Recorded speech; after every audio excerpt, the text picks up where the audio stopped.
So technically, I guess you could say the first time I homebrewed was probably with him back in the early 90s, probably like 93, 94. What were you, 5? I was 7. I was close.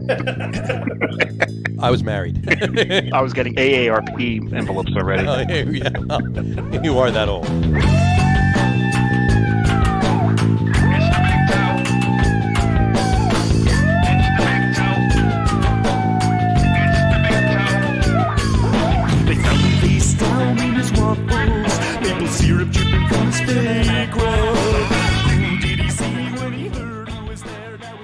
All right, everybody, welcome out to the Lager Room, guys. It is Tuesday, June the 1st.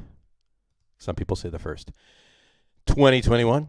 Jersey Johnny coming at you, and with me, as always, is none other than Mr. Beer Samurai eating something. Say hello, Mr. Samurai, if you can. Well, I can. It's want a little tail? Don't even go there. No. Happy World Milk Day, guys. Happy World Milk Day. It is World Milk Day today. Yeah. What does that even mean? We drink a lot of milk today, or we just celebrate cows, or what do we do?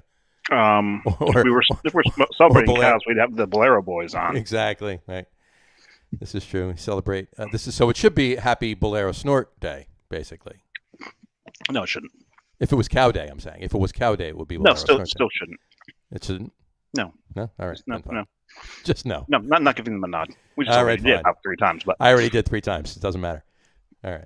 So it's another day, though, today, right? It's something else today, too? Well, there's a couple of days. The get up today is the Hawaiian shirt because it's Go Barefoot Day. It's Go Barefoot Day. Happy and Go I Barefoot Day. am I am actually barefoot, but the shirt is made from a company in Hawaii named Go Barefoot. Mm-hmm. I'm barefoot as well, just in case anybody really needs to know that.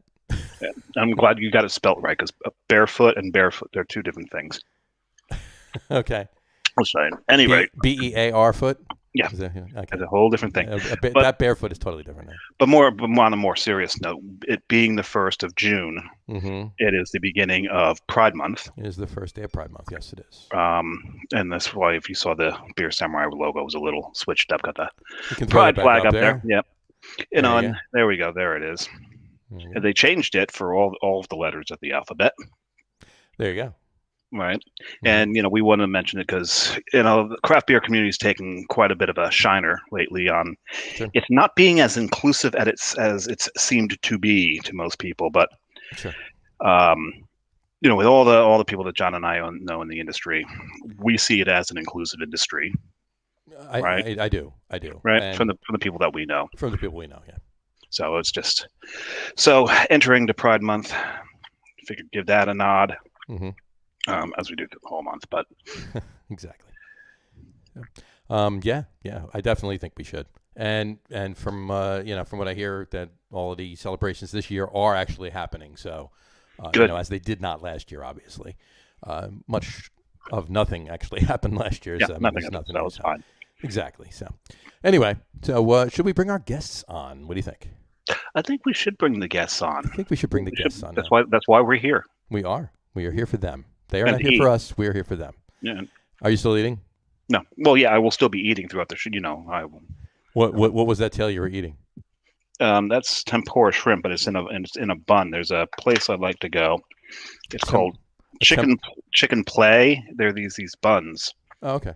And so I thought you were eating like a tempura shrimp hero or something. No. It's interesting because the way it's spelled, chicken. Then PLE all in one word. When I first read it, of course, I read it chicken nipple. Of course. Well, of course I did. Right. So you ordered chicken. So that's why you ordered it, because it was chicken nipples. Yeah, I ordered chicken nipples. You ordered chicken nipples for dinner. And I was a little disappointed at first, but hey, still. There you go. But you got to think they're pretty small, right? Actually, they're not mammals, so they don't have nipples. There you go. This is true. So, and now we're back to cows. So once again, happy World Milk Day. Yes. There you go. All right. Let's bring on our guests. Here we go. We have 2 of the triumvirate from Four City Brewing today. We have Mr. Jeff Gattens. Am I saying it correctly, Jeff? It's Gattens. Gattens. And where the emphasis was. And, of course, we have Mr. Anthony Minervino. And there he is right there. Four City in the house. Four City in the house. Roger Apollon. Am I saying that right, Apollon? Yep. All right. Roger Apollon Jr. Hopefully will be along soon. Yeah. But we will hold the fort down until he does join. We now know Four City's gang sign. We now know Four City's right. gang sign. Well, see, it is what it is. It's sipping the pour, waving the 4-4. Waving the 4. sipping the pour, waving the 4-4. There you go. And then you just boom, you just wave your hands, force. That's it. I got a feeling this is going to be hilarity tonight. So Anthony's already drinking there. Are you drinking Four City? This is where we start. At Four City, actually, we got some beautiful tanks behind me. Mm-hmm. I don't know how it's gonna look. We got 3 7-barrel fermenters, 2 15s, a nice 15-barrel bright tank. We got our lager in right now, doing its thing. I got a Citrus City. That keg stand, right? Nickname for Orange? Yeah, keg stand. Yeah, we're got a new batch coming up. Be ready in about 3 weeks. This beautiful number here is called Citrus City, another nickname for Orange, and it's just a great pale ale. It's our flagship. Simcoe Centennial Citra, a little cryo in there. It's just a great beer, like on a hot day. Nice. Any day, but I always direct people to start either with keg stand, depending if they're like a lager person, or if they're an IPA. Sometimes they shy away. Actually, IPA heavy haze heads shy away from Citrus City. But I said you gotta try Citrus City. It's it's a great starting point, and it just sets it up. And it's super hazy anyway. So any haze, geek is definitely gonna like it too. So sure. It's but people are like, because people want like strong, but it's just a beautiful beer. I went a different direction tonight since it's Milk Month or Milk Day. There you go. I'm going strawberry milkshake IPA today. There you go. Milkshake. There we go. What's that one called? What's the name of it? This one is called "It's Better Than Yours." So Khalees. Yes. There you go. And I'm being civilized tonight. I'm actually not drinking it out of the can. I'm drinking it out of a fancy, nice glass now. There you go. Very nice. What did we wrote something on the bottom of that? It's better than yours. We did. There's still beer in here, so if I tip it, I'm going to pour it on myself. Damn right, I think. Right. And I'm old and I can't read anymore, so I can't see anything. So. We're old in this business. We're old in this game. There you go. Once you've poured the rest of it, just hold it up to the camera and we'll read it for you. We'll read it for you. So yeah, this is my birth month as well. It's your birth month as well. It's a weird. No, this is crazy. Tell this story because it's not just Anthony's birth month. Right. It's also Roger's birth month, our other partner. Birthday. But not only is it the birth month, they actually share the exact same birthday. Is that year right? and all? No year though. No, he's older. Don't tell anybody. You just did. He's not here. Yeah. Same birthday, which is crazy. Both in bands. I met him through my daughter's friend. They had a party, which was basically right around the corner from my house. Okay. And he was talking about being in a ska and reggae band. I go, it's got to be this guy from Bigger Thomas, because we both went to Rutgers. And lo and behold, it was him. About 2 weeks later, we were playing in Orange right here at Hat City Kitchen with our bands. It was really cool. Nice. June, Milk Day. I personally do not drink milk. I do drink lactose IPAs though. Well, then you drink milk enough. That's close enough. Well, yeah. I gotta say, and you'll have to indulge me for a second because there's one thing I forgot at the top of the show. What did you forget at the top of the show? It is actually my youngest son's 17th birthday today. Nice. There it is. Nice. Did he get his license?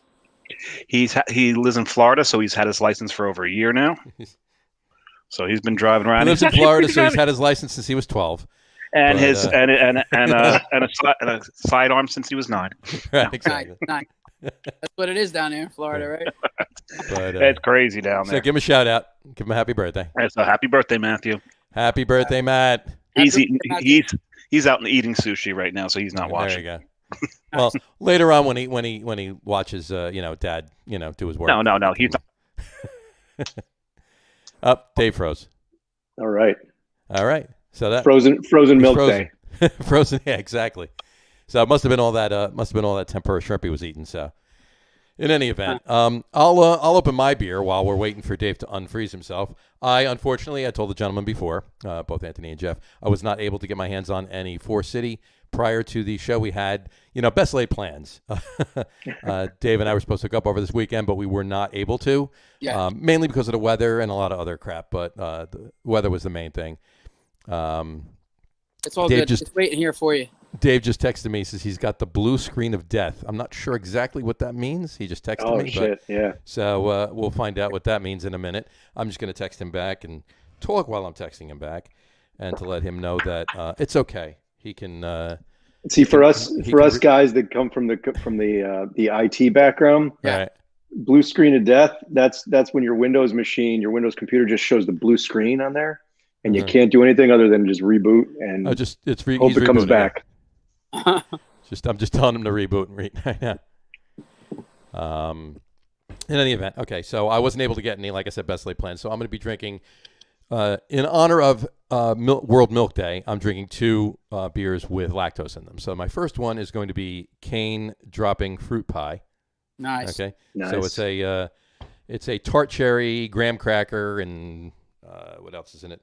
And lactose. Tart cherry, graham cracker, and lactose. I like the combination of something sour and then also something sweet. That's pretty cool. Exactly. Yeah. So it's an interesting beer, and it actually does taste like a cherry pie, really, with the graham crackers. Yeah, you can actually get a lot of the graham crackers in it. And I like those when you throw the graham cracker in there too, because it cuts this. You got the sweet, you got the sour, and the graham cracker kind of like is just like that neutral, like middle ground. It's just kind of nice. Exactly. Yeah. It really is. Just got to take the cursory Lager Room Guys picture. There we go. For the untapped check-in later. Cheers, guys. Cheers. While we're waiting for Dave. Cheers. Salud. There you go. Chindan. Oh my God, that it really is. It really is. I'm drinking cherry pie. Is it one of those? Is it one of those really thick ones? Not really. No, I mean you could say it. It's not. It's. Oh yeah, look at that. Yeah. Nice color. There you go. Yeah, those really thick, sour beers, the smoothies, I guess that people do. Smoothies, yeah. I like those. I like tasting those. I love those when we're like in a share, like when we're all like there's 4 or 5 of us sharing a can of it. Sure. I can't drink a whole can. It's just so thick and overwhelming that I can't drink a whole can of it. It really is. I'll tell you a quick story while Dave reboots and we're talking here. One of the breweries. There's a lot of breweries that are making those smoothies now, but one of them is 450 North in Indiana. Oh yeah. And I was on a trip a couple years ago. We were coming down. We hit like it was a 10-day trip. We actually did 50 breweries in 10 days. Wow. And we're coming back. It's towards the end of the trip. It was like a Thursday to a Sunday, or I forget exactly what it was, but yeah, something. Thursday, Sunday, Friday, Monday. And it was on the Friday of the second week. So, trip's winding down, so to speak. We're coming back through Indiana. We're going down to Kentucky.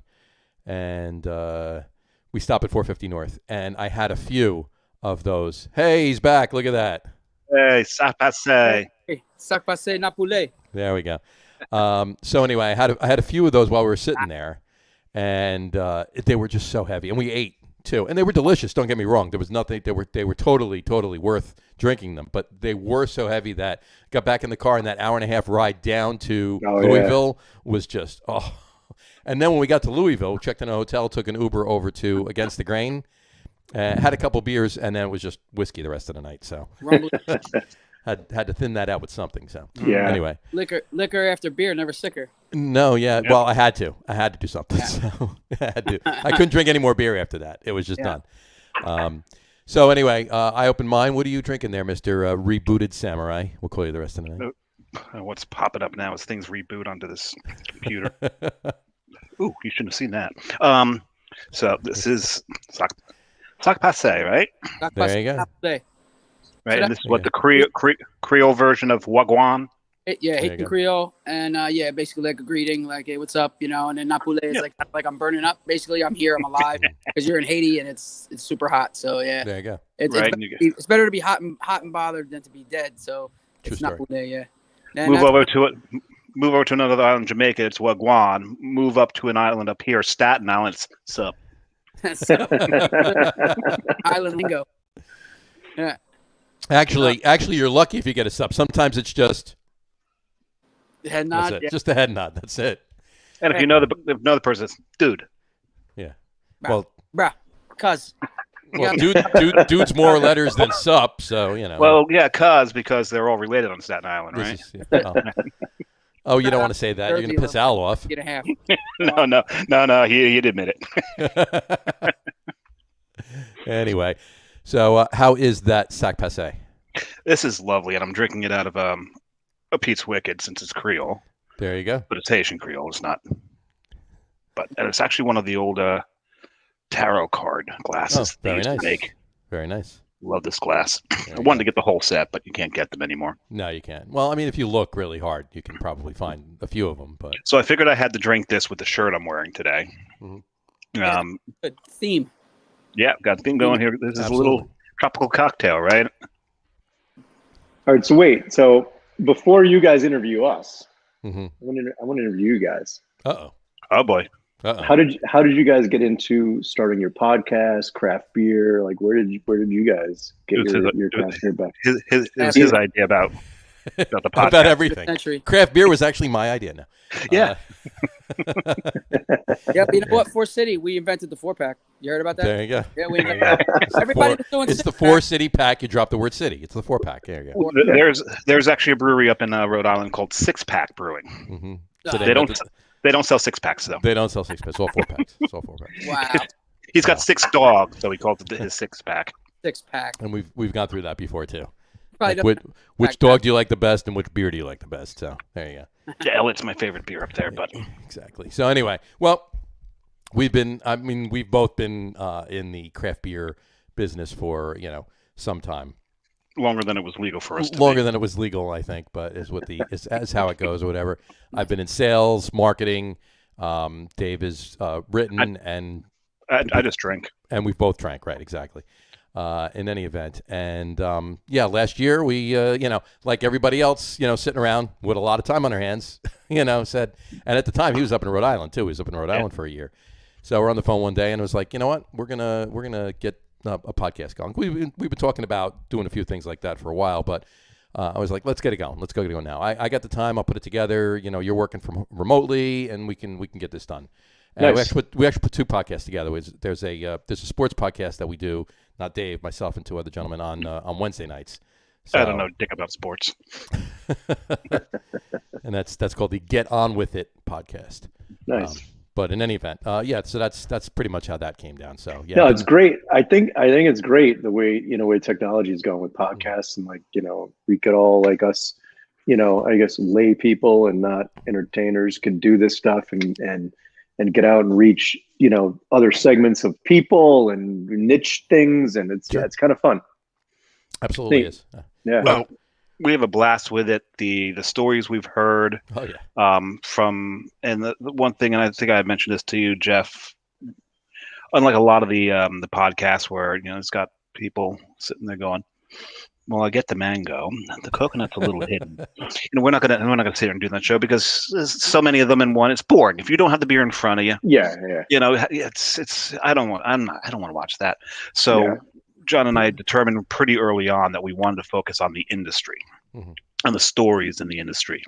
Right. And there's some fantastic stories out there. Mm-hmm. Yeah, there are. It's like our platform step broke the other day with our brewer. Stepped down and broke it. Yeah. Lovely. Yeah, but he didn't fall, which was pretty amazing. And now we have a wood frame holding up the top step there. It's pretty cool. There you go. So the catwalk broke, huh? Yeah. Oh, well, the first step. Yeah, watch the first step. It's a doozy. The first step. Wait. Well, it depends. The first step up or the first step down? First step down. Down. It was bent. And we knew, but lovely. We it's definitely been reinforced. You've got to call Rick Reed and figure out where he gets his from, because his has taken some stomping and a beating. Well, there's a machine shop right next to Cricket Hill, and they anytime they have any issues, anything that has to do with metal, they're right next door. And because we're looking for a stainless steel welder. That's the only thing we can't find. Other welding and stuff, no problem, but stainless steel welding there, because I want to reinforce all the steps. Don't quote me, but I think they'll do that there. We're going to talk about it. You know a guy? I know this guy over here. I know a guy. I got a guy. I got a guy. That guy's good with his tools. He starts tomorrow. Hey, and we actually have a van now, Anthony, so we could actually take the steps off, put them in the van, take them there. Nice. And have them do it out there. Yeah. Perfect. There you go. Yeah, reach out to Rick. Yeah, sure. Yeah, we'll talk later. But I like I said, don't quote me on it, but I'm pretty sure that they do that. So nice. And Samurai, you missed it, by the way. I'm not sure if you know what I was drinking. I'm drinking the cane dropping fruit pie. Oh yes. Which that's flavor? That would be the tart cherry and graham cracker. So Had that one. Good. it's very tasty. You had that one, did you? You gave me one. That's right. Kane's a great brewery. Their Night to End All Dawn series kind of changed the game here for like your outs, and that was very exciting. I remember getting 3. My cousin lives in Ocean Township, and he was just like, "Yeah, I'll get them for you. I'll get 1." And he goes, "Yeah, I got 3 for you." I was just like, "Yes, we're gonna keep him." Well, my question is how.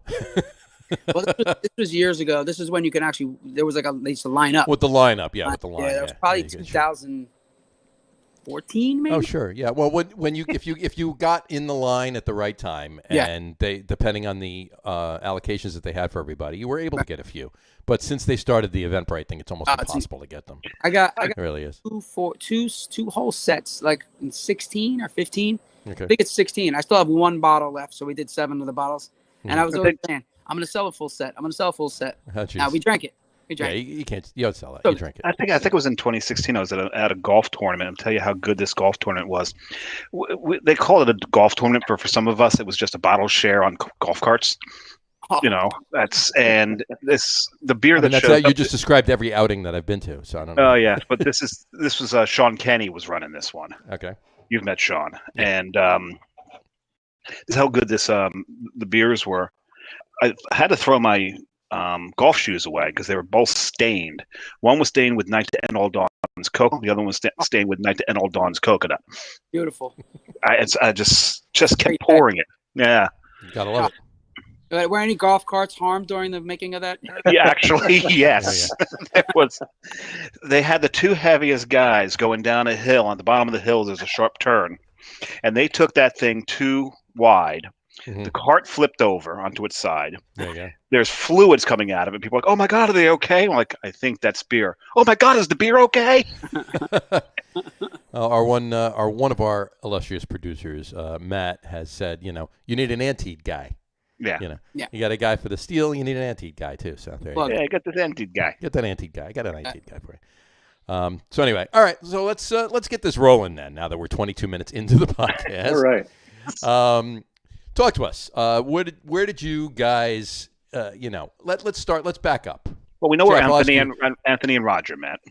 Right. So Jeff, where did you go back before that? When did you first start? What was your first craft beer that you ever loved?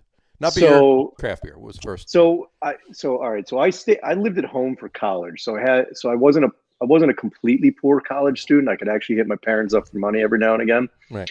So I don't know how or what, but I got into craft beer in college way back when. There was a brewery out of Philly, I believe, called Dock Street. Dock Street, yeah. I don't know if they exist anymore, but I haven't heard of them. Unless they closed in the last year. They were still there. I haven't, which is crazy because I haven't heard the name since probably in 20 years. Mm-hmm. But anyway, I had one of their beers. A friend of mine who had a brother or sister in college at Philly or whatever would bring them up every now and again. I went to school in Scranton, out in Pennsylvania, and so that was the first I think real craft beer that I had. Okay. And then from there, I don't know. I just developed the taste for better beer than all the crap we were drinking at all of our high school and college parties, and I got into Beck's Dark, and then which wasn't really a craft beer, but it was like, oh my God, this imported German beer was amazing. Had flavor. So I got into it was a beer with flavor. An imported beer with flavor. Yeah, it had flavor. So I was like, oh my God, this is great. And then growing up in Pennsylvania, Yuengling was you drink that instead of water. So everywhere I went out to college, we drank a lot of Yuengling. But then I discovered Yuengling's Black and Tans. Yep. And I'll tell you what, you drink a Yuengling lager, it's like, all right, great, we're out tonight, we're just going to drink. But then I got into the Black and Tans, I got the Beck's Dark, I started drinking Spaten was another one of the beers that I drank a lot of.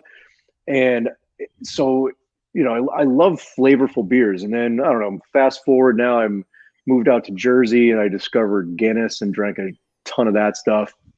And then I don't know, one day I was at home and my wife and I were going out to do some shopping, and I really wanted to make beer, and we're at Bed Bath & Beyond, and they had a Mr. Beer kit. Sure. I'm sure this is the same story for 700,000 brewers. that they start with the Mr. Beer kit. And I'm like, I want to do this. I want to learn how to make beer. I can do this. So I got the Mr. Beer kit. I made beer, stunk the house up, got yelled at for that for a while. And I made beer, and I wouldn't serve it to anybody. It was kind of terrible. But then that, with my personality, I was like, all right, how do I do this better? Yeah. And I just started going down the rabbit hole of Google and just researching. And, then I started making better beer, and I got more equipment. And so anyway, that was probably about 15 years ago when I started that. You're going to be happy to know that Dock Street Brewing now has 2 locations. Yep. Nice. No way. All right. Wow. Now I got to search them out. I was just at the original location probably 3 years ago. That's what I was going to say. If they, unless they went out last year because of everything, they were still there. So they're open. But I'll tell you what, that's like, to me, that's a really cool thing, because I was drinking Dock Street in the early 90s. Okay. And a beer that other than unless like Anthony, you've probably never heard of Dock Street before. Like, how many people have heard of Dock Street? Yet they're still around, 25, almost 30 years later after I started drinking. So that's awesome to hear that they still exist. Yeah. Good pizza there too. Really nice at the location. Yeah. So. Yeah. Well, again, they're Pennsylvania, so they can do that. They can do that. Yeah, exactly. Yeah. But yeah, so I did the Mr. Beer kit. I got better at it, and I got a lot of feedback from. Luckily, my friends, didn't pull punches, and a lot of my friends didn't give me this is great. Still down the drain kind of. Right. Yeah. Here, what's that over there? Yeah. No, they were honest with me. They were like, it's okay. And then I just like, how do I make this better?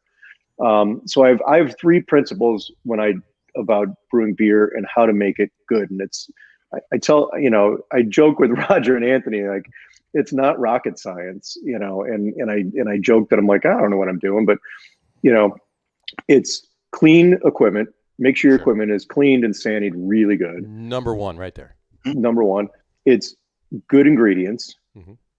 Don't overdo your recipes. Like, don't put everything in the kitchen sink in your recipe and muddle it up with too much bullshit. And the number 1 thing that makes your beer is yeast. Good, healthy yeast that just eats through that sugar quick. Mm-hmm. You follow those 3 things, it's hard to make bad beer. Mm-hmm. It really is.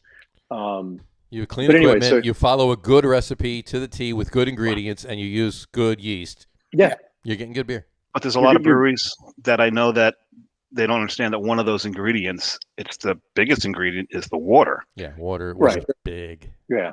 We don't, and I'll tell you what, we just had this conversation with another, I won't name names, but a huge brewery based out of Brooklyn, that's somewhere over in the other half of Brooklyn, if you're familiar with that half of Brooklyn. Not the first half, the other half. The other half. Yeah, I got you. And we were talking about. Don't say the name though. No, don't say the name. But no, we were talking about brewing and like water, and I was asking them, what they do with their water and their different locations and whatnot. And we were saying, like, we don't, other than filter our water, we don't do anything with our water. Like, we don't have reverse osmosis. We don't treat our water. We use so our beers you taste is basically the water that's coming out of the ground in orange, mm-hmm. Which is probably a testament to why Rheingold was around for so many years and did well. Sure. The water's not bad. The water's pretty good. Yeah, water's a little hard, but it's pretty good, and it's great. We make some good stouts, so it lends well for the stouts. Yeah. New Jersey has good water. New Jersey has good water for beer. Overall. Yeah, I mean, obviously there's different water in different sections, but overall, globally, in New Jersey has decent water for beer. Yeah, it's not bad. Not everyone, exactly. But I won't name names. No. What they do with the water is a different story. Okay. But overall, for the most part, New Jersey globally has decent water for beer. Yeah. Nice. No, you can usually tell when the water's off. Every beer's got the same aftertaste. Yeah. Well, this is true too. That also could be equipment too. This is true. So, in any event, all right. So, Anthony, you're bring us up to that point too. When did you? What made you fall in love with craft beer? What beer did you taste that said, "Holy shit, this is the beer I need to drink"? I'll tell you, I was drinking. I would drink Yinling and think I was super cool, and that was years, in the 90s. But I was working at a restaurant in Montclair, and when you work at a restaurant, you drink after shift. It's like night shift. You gotta have a drink after work. Shift drink and everything else. Sure. And I would go to this little liquor store, and they always had cool stuff, cool bottles. And I think I did I was drinking some Rogue stuff, like years and years ago. And I was just like, wow, like, I would always be like very, just brave. I'm gonna try this. I don't care. I'm gonna try this. Try that. So I was always like wanting to try like real cool different beers. And then there was like a lull when I did drink a lot of cool stuff. I was just going out and drinking whatever crap, and but then and then I always I'm into reggae music, so I was always drinking like Guinness Stout, and I would get into like Royal Stout and like some of these bigger stouts, the foreign export stout, which is like 7.5%. I like those bigger beers. Royal Stout, is it Trinidadian, I think. Do you ever have Lion from Sri Lanka? No, that's a great stout. It's good beer. Yeah. But they're thick, they're sweet. There's another one too. I just can't remember, but right now. But while you're thinking that, speaking of island beer, I still remember the beer that I thought I was so cool as shit that I drank. We went on vacation to the Bahamas, and I drank Kalik. Kalik. I was like, yeah, I smuggled some back. I was only 18 at the time. I thought I was cool as shit bringing that stuff back. Did they tell you where the name of the beer comes from? No. When they're it's the I think it's the bells on the cows, the sound it makes. Kalik.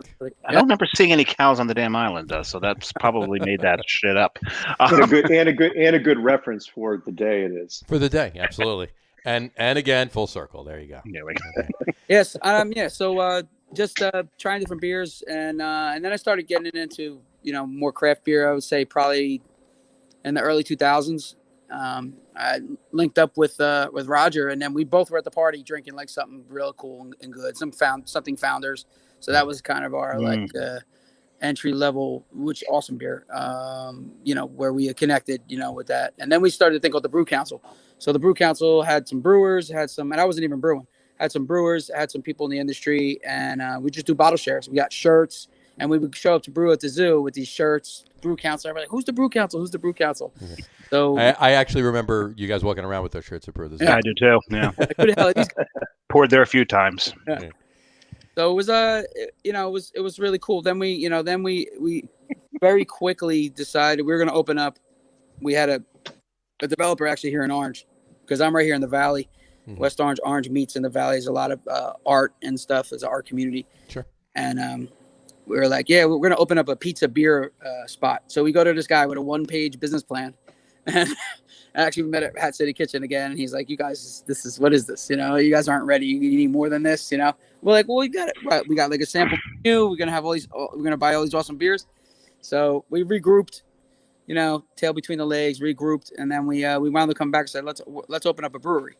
So we're on this road to try to open up this brewery. And, people are like, you got to brew, and I'm like, yeah, you're right. He goes, you cook good. So I was like, all right, let me start brewing. So I never did an extract. I never did a kit, but I was brewing a bag, because I was like, I kind of wanted to control the recipe, Mm-hmm. So I had the ladder with the pole there, and I had the thing hanging from it and squeezing, every last bit of work out of there, and then just boil.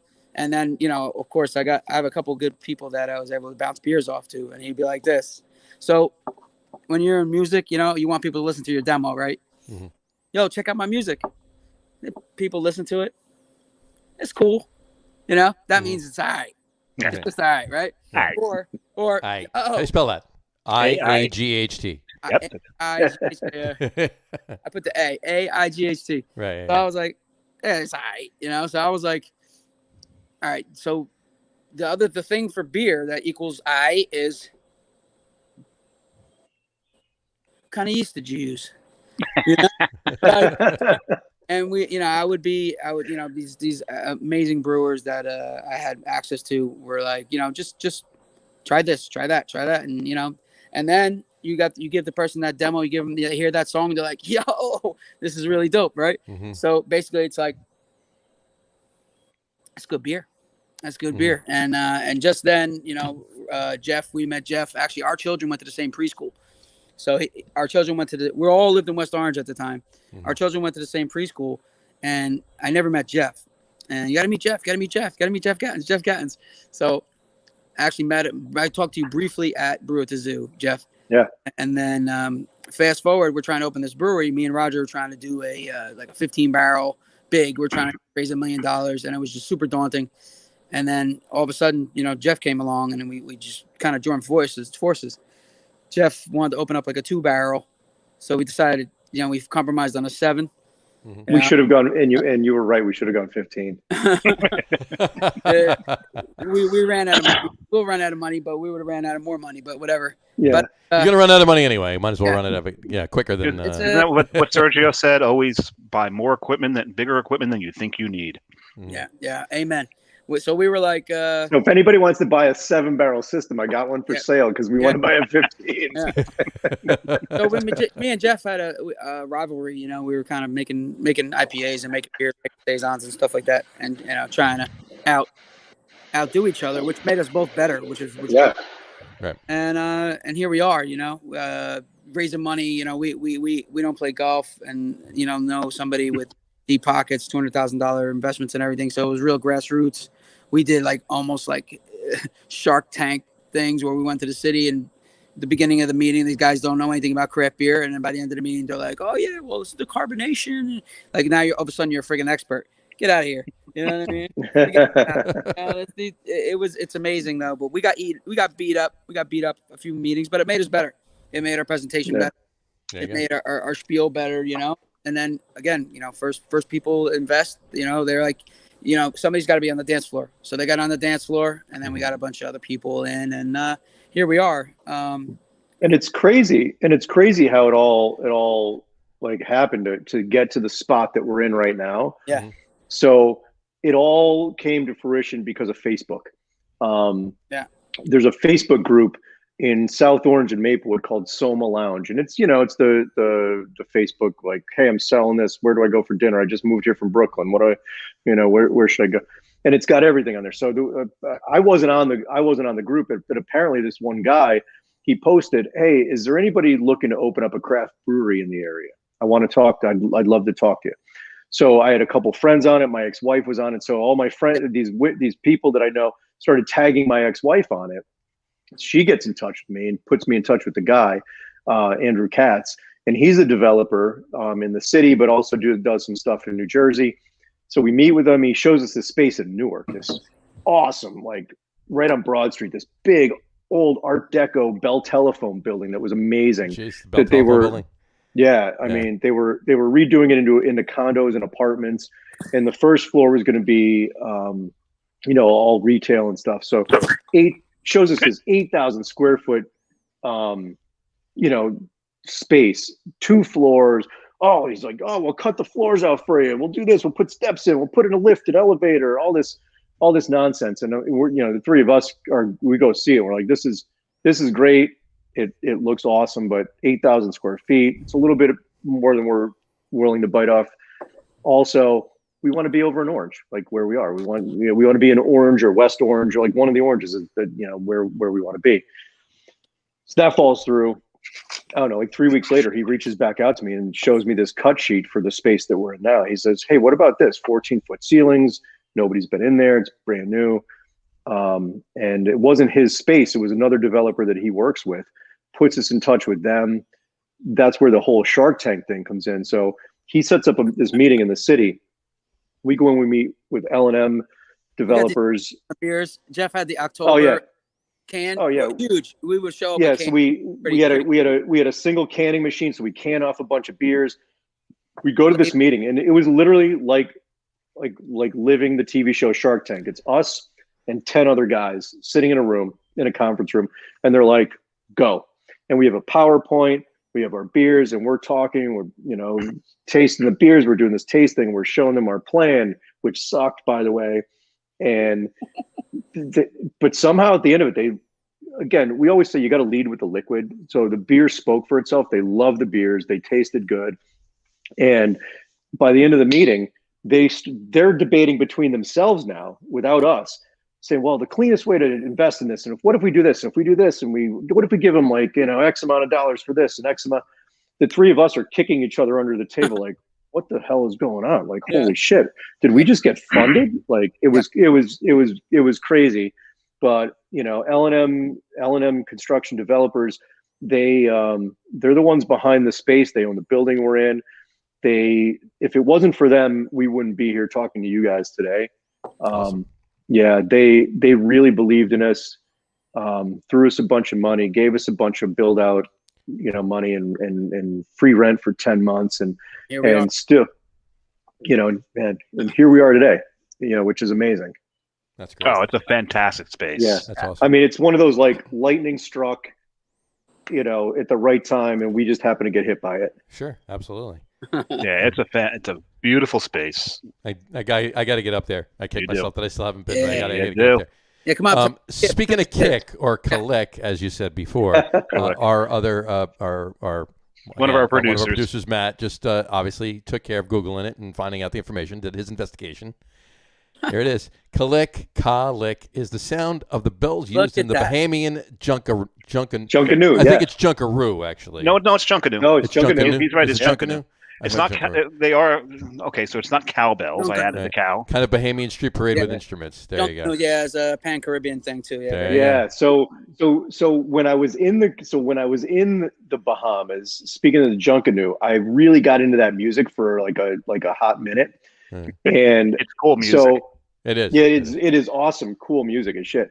So, but I'm in this hotel this is pre. What's the big hotel in the Bahamas now? Like the Atlantis. The Atlantis. Yeah. So this was pre-Atlantis. It was the Merv Griffin Resort. Yeah. That's right. Yes, you're right. The Merv Griffin Resort. I remember that. Yeah. Yep. So this Bahamian street band comes marching through the resort. It was the Baha Men before they were the Baha Men. Who let the dogs out? It was the Baha Men? It was the Baha Men. Wow. Yeah. Wow, that's crazy. So, that's awesome. Yeah, it was crazy. So I never heard that story. Did you hear? Yeah. If I could be wrong, but there's a commercial. I guess it's a Bahamas commercial or whatever. But there's they used Lenny Kravitz. I Want to Get Away, whatever the name of Fly. I guess whatever the name of the song is, whatever. It's a Junkanoo version of it. It's actually really cool. And then to bring it full circle on the Baha Men. So I used to be in the recording industry like a million years ago. I was a recording engineer, again, bringing it back to music with the three of us. So I was a recording engineer. I was working on this album for this band called the Foids back in the mid 90s. Okay. And turns out the guy who was the drummer in that band owned the record label. And then he's the one that signed the Baha Men for Who Let the Dogs Out. And then his brother was an investor in a restaurant right here in South Orange. And I ran into him in a parking lot one day, which again, just crazy how things come into full circle and you run back into people and things. Man. A big tune. And of course, Matt let us know Lenny Kravitz spends a few months of the year in the Bahamas on his yacht. So there you go. As he should. Why the hell not? Yeah. Not a bad right. Tell you what, when I stayed there, it was so long ago that where my hotel was, just one of the buildings of Atlantis now sits on top of where that was. Gotcha. Yeah. Yeah. I was in the Bahamas once, 4 days. That's the only experience I had in the Bahamas. And we were on diagonally across the whatever bay that was, or whatever, from you could see Atlantis, and it was back on the main whatever. Yeah. Now Matt lived in the Bahamas. Was it? I think at one point he said, was it Bimini you lived in, Matt? We'll see. We'll let him answer that. We'll let him answer. I believe. I think it was Bimini. Yeah. Like a smaller island, right? Bimini. Yeah, it was one of the small islands. He'll be answering any second. Yeah, any second. He's got a little bit of delay from us, but now Anthony, you went and poured yourself another beer. Yes, I did. I don't know what the time crunch is, so I had that Citrus City. It was great. As long as we're having fun, there's no time crunch. I went off style because I'm going to come back to another IPA, but Renaissance de Monde. You mean this beer here?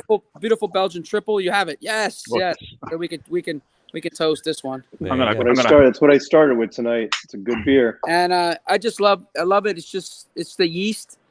It just, there's not really much other than the yeast that's really giving it that awesome flavor. You get that banana, beautiful color, 9%. The last time I was at the brewery, Jeff and I had a discussion about the yeast. About 8.5 actually. Yeah. So we talked about the yeast. We got the guy Jasper down in Virginia, Jasper. Jasper's yeast. Jasper yeast. And Saison, triple, wit, we can't miss with the Belgian stuff. It's just no, he's I'll tell you, he's knocking it. And that's the thing, like, I don't know, maybe educated craft beer people know. I mean, the brewers obviously know. John. Oh, it smells great. Oh, it's really nice. Fantastic. We have smell-o-vision here. It's fine. Brewers obviously know. What? One of the things that I wanted to do, and we haven't done this yet. We've done, everybody, the haze heads and the haze boys love the hops, and Sure. different hops, and you got a mosaic hop, and you got a citra hop, and you got a Simcoe hop, and you got a Nelson, and they'll do these like one-off beers and like really showcase the hops in it. So, and I've had this idea since before we were open, and we just haven't done it yet, just because one of the reasons we don't have the tank space to do it at the moment. But I want to do the same beer, same hops, different yeast, and I want to show people how much the yeast really plays a part in that Sure. beer. More so, if not more so than the hops do. yeah. Mm-hmm. And that's the thing. Like, we do the grunt work of making the beer. We mash it, we boil it, we transfer it, we put it in a fermenter. The yeast does the heavy lifting. I mean, that's where the flavor, that's where the beer, if you don't have healthy yeast or you're not pitching enough or whatever, I mean, that's the bulk of the work is the yeast. I mean, we're just the grunts, moving the shit around. Agreed. And the name of this beer. This Belgian triple is Renaissance du Monde. Yep. Renaissance du Monde. This is actually a collaboration with Harlem Blue and Harlem Hops in Harlem, New York, and St. Cassius, which is a rapper. So it was like a bunch of people in on this. We did a lot of filming, a lot of promotions, very super cool artwork, which was done across the river there. Very Super nice. cool Harlem-esque, Harlem Renaissance. So we're calling it a Harlem triple. It's just our take on Harlem triple. It's not a style. Well, now it is. Well, it is now. Hey, new styles get born on every minute now. Absolutely. So, we're gonna enter this in a couple of competitions and stuff like that. Even the Saison is just amazing. We want to enter that. A couple other IPAs coming up. Yeah, Matt, we got to get into a beer share, and I'll bring one of these cans here because Matt is our Belgian beer whore. All right, nice. I'd like to know what he says. Yeah, and get you some feedback on that. But like you said, you get banana esters, a little bit of apple esters, some peppery phenols out of it. It's beautiful. Yeah, we discovered this. We discovered Jasper yeast, guy through our relationship that we used to have with Hoboken Brewing. Mm-hmm. When the pandemic hit, you got Hoboken, who was a gypsy brewing that doesn't have a brewery, and those guys kind of were like, oh shit, now what? And so they came and we partnered with them. We did some contract brewing for them for a while it was slow enough for us because we're small. We're small and we're a small space. We can't really do true contract brewing, but sure. For most of the pandemic, we didn't have to be blasting out a ton of beer. So we had the tank space for them. Mm-hmm. So we had a nice partnership with them, and we were doing we're doing stuff with them.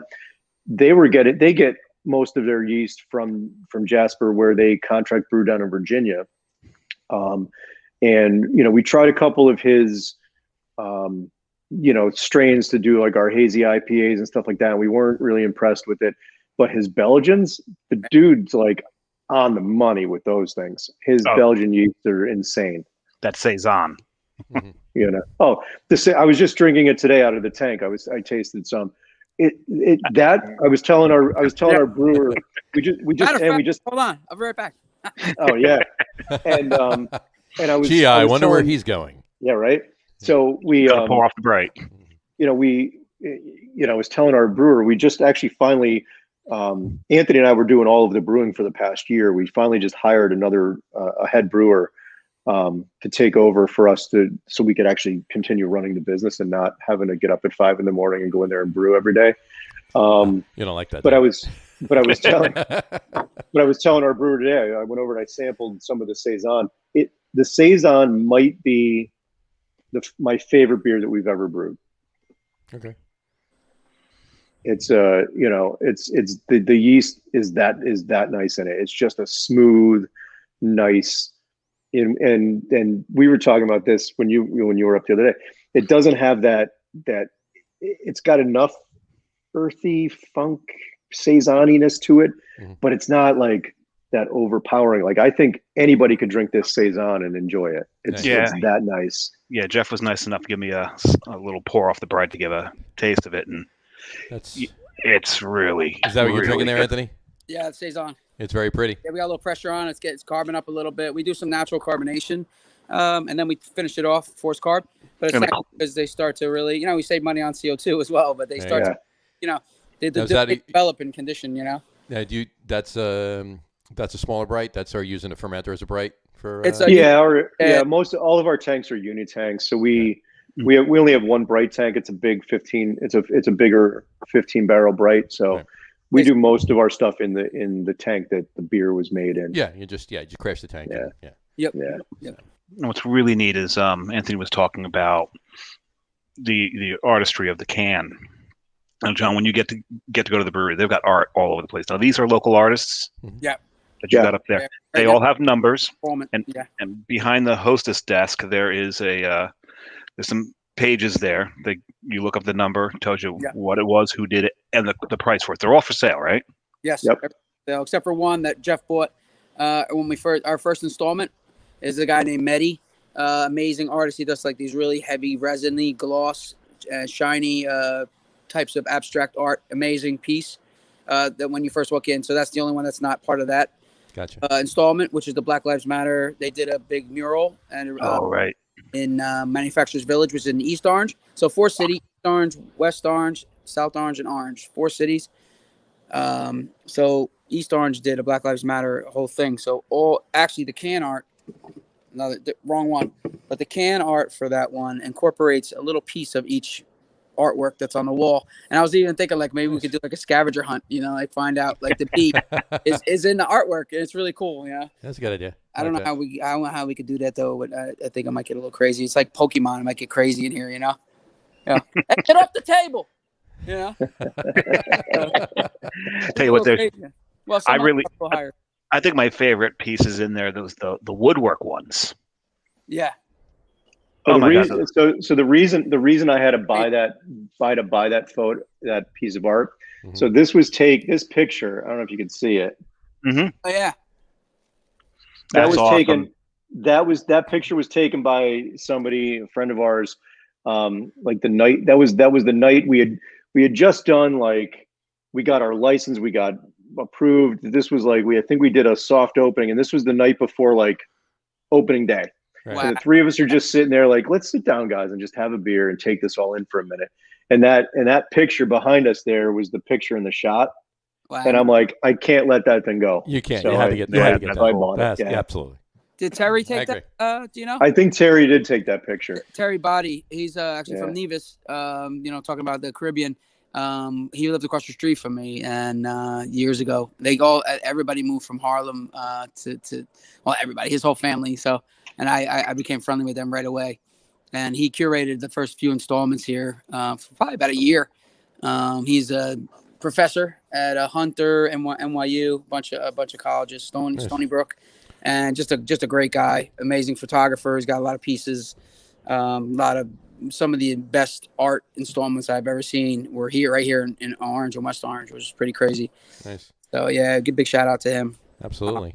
We got a comment here. John Stepakura said, care to share the highlights of the Saison recipe? Any tips, under pitch? Put you on the spot. No, you don't. You are not required to answer John, that. Stop up at the brewery and have a beer and chat a little. And there we go. Come up to the brewery, John. I'll give you the recipe. There you go. There's your in, John. But anyway, so all right. Well, since you guys have opened your second and third beers, but at that point, I'm going to open my second one. Again, it's got lactose, and it's from Vault Brewing. I'm only on my second. Oh yeah. Vault Brewing over where's Vault? Vault is in Yardley, Pennsylvania. It's on the other side of the Delaware from Ewing. And back to full circle. Good pizza. Good pizza. Absolutely. Absolutely. Hungry. Damn you, Pennsylvania. Was just there a week and a half ago. My daughter graduated TCNJ, and that's where she wanted to go for dinner after she graduated. She wanted to go to Vault Brewing. So you've trained her well. You raised her well, yeah. Absolutely. So it's Fat The Tail. oldest one, on the other hand. Yeah. No. She does. No, I'm not talking to daughters. I know what you mean. So, in any event, it's a Fat Tail. It's peanut butter. It's a peanut butter s'mores stout. Is there lactose in it? Yes, there is. Stout with roasted peanuts, cacao nibs, vanilla, and lactose. Here, I'll throw the banner up right there, and I will pour it. A lot of cows in here. A lot of cows. A lot of cows. Oh, I'm hearing click. There we go. Phil Kalicki. How do we get such a cow-themed show with Al Polero on? I don't know. Right? I don't know. We'll have to. Scott, if you're listening to the show, I'll send you the link if you want to. Yeah, just call him. I'm kidding. Big No, he's not listening. those guys He's are not awesome. listening. Happy for them. No, Scott's great. Yeah, happy for those You guys. guys are good guys. They just, Absolutely. it's an amazing facility, and I'm glad to see that they have a place to call their own now. You know what I mean? And they went massive. They did. When they were designing that facility, I told Scott they needed to, every 4 feet, put a fire extinguisher. Every 4 feet? Every 4 feet. They needed to overdo it, thanks to the urban legend. I like the fact that I like the fact that their cold room is as big as our brewery. Right. Their cold room is as big as a lot of breweries. It's not just yours. So. Yeah. But hey, you know what? Kudos to them. But the show's not about them; it's about you. So, talk to us about a couple of your upcoming releases. Anything interesting? I know you mentioned the lager before. What do you got going on? We've got some fun stuff in the works. Our 2-year anniversary is coming up in August that we're super excited about. It's huge. We're doing something big this year. We're doing so last year we did 4 beers. Four City. For Four City, obviously. We definitely ride on the 4 theme. This year we're doing 4 collaborations. 4 packs. Nice. And we've got some really super awesome surprises in the collaboration lineup this year. And that's all, super awesome, huge. Please tell me it's not the dead center of August, because from the 9th to about the 14th, I'm going to be in Maine. I think it's going to, so our true anniversary is on the 24th. We're going to, because that falls on a Tuesday, we're going to do the following weekend, the 28th. I'll be back. So, yeah. I'll be on my way to Denver. You're invited. So that'll be our anniversary weekend. Yeah. And that week. It's gonna be a lot of fun. We're trying to really do it. We didn't have a first anniversary, Yeah. All we have was the release. And the beers were amazing. Segue from that, Hedison's Medicine. So Hedison's Phonograph. Let me grab a can. Wait. Not gonna drink it. There are anniversary beers right there. This guy. Those 5 right there, 4 or 5 right there. A few back there. Gotcha. So there's 4 collabs, 4 different collabs, 4 different breweries. 4 different breweries we're doing. It should be. I think people will be excited about all of them. They're really, really awesome. Breweries that we're good friends with. Local to you, just in Jersey, out of the state. Let's say one of them is out of the state. That we know for sure. 2 of them are out of the state. 2 are out of the state. Yeah. So, now good fun. It's gonna be fun. Now all 3, Jeff, Anthony, Roger, you all play in bands. Yes. Will any of you be playing during the celebration? Yes. So I think we're all gonna play. Nice. So Roger's band, big shout out to Roger. The Rudy Crew. So Bigger Thomas was the original band back Rutgers days. I think he opened up for Tribe Called Quest in like '89 and De La Soul at City Limits in Trenton, which was a big hardcore place. But for that one, the ska, ska can kind of go either way. Ska can play with punk bands or hardcore bands, and then you can play with hip hop and reggae bands. So it's easy to book a ska band. Back then too, it was bigger. Ska's hanging in there.